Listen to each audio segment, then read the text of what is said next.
Some stories are haunted by ghosts.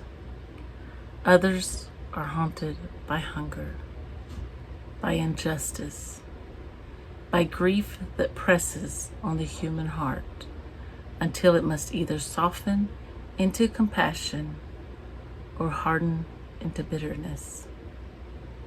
Mary Barton is not a story of the supernatural. It is a story haunted by suffering and by what pain can make of us.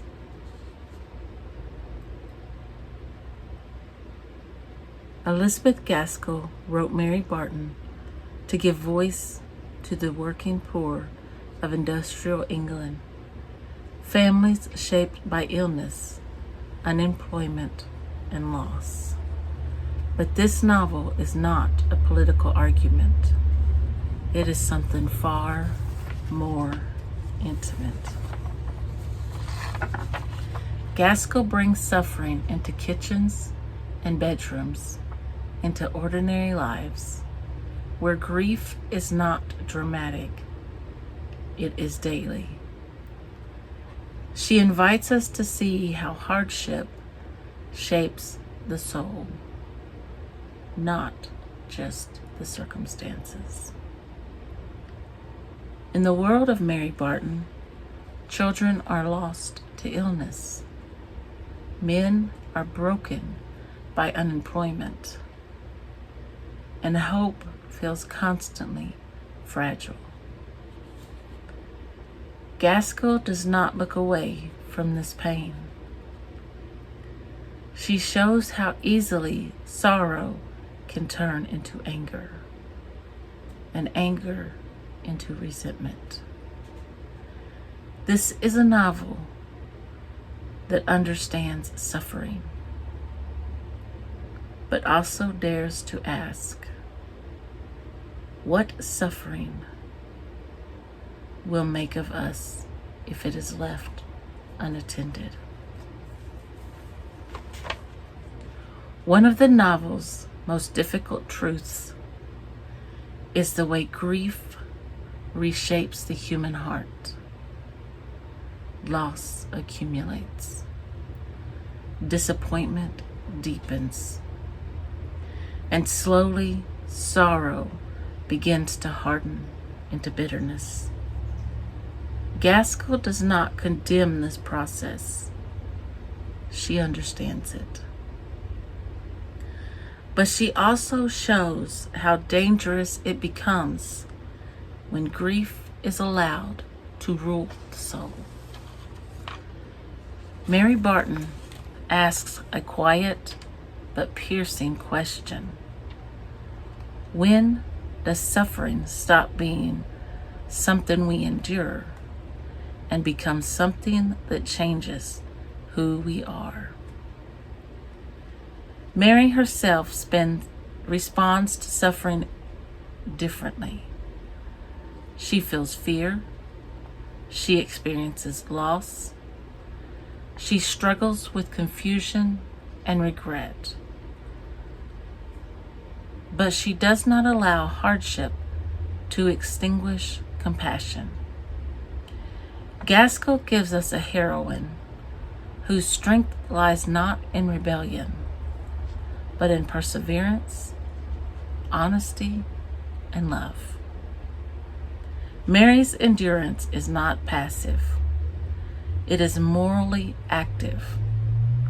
She continues to care, even when caring is costly.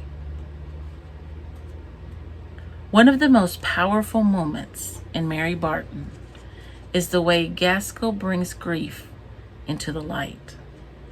She does not allow hidden pain or buried guilt to remain in silence forever.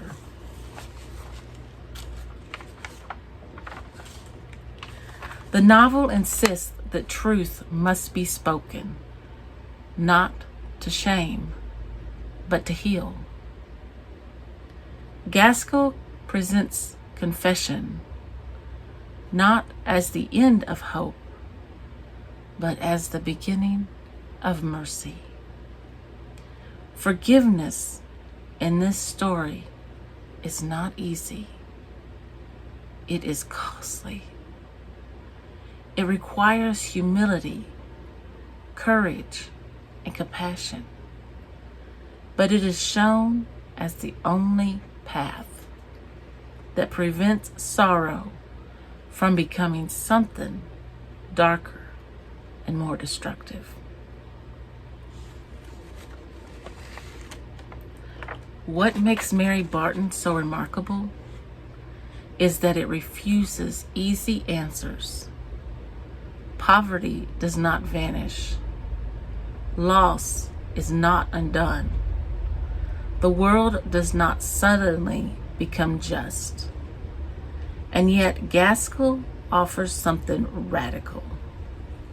The possibility that hearts can be softened, relationships can be restored, and bitterness can be interrupted. Hope here is not sentimental. It is hard-won. It exists alongside grief, not instead of it.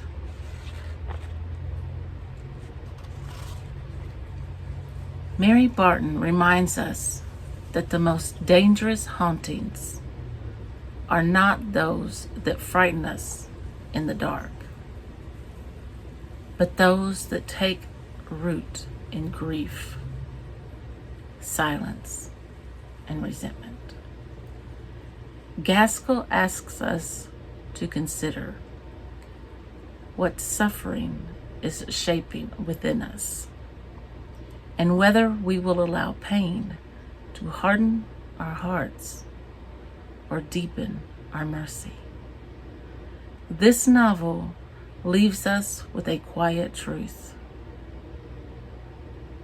that confession opens the door to healing, and forgiveness is the only force strong enough to break cycles of sorrow.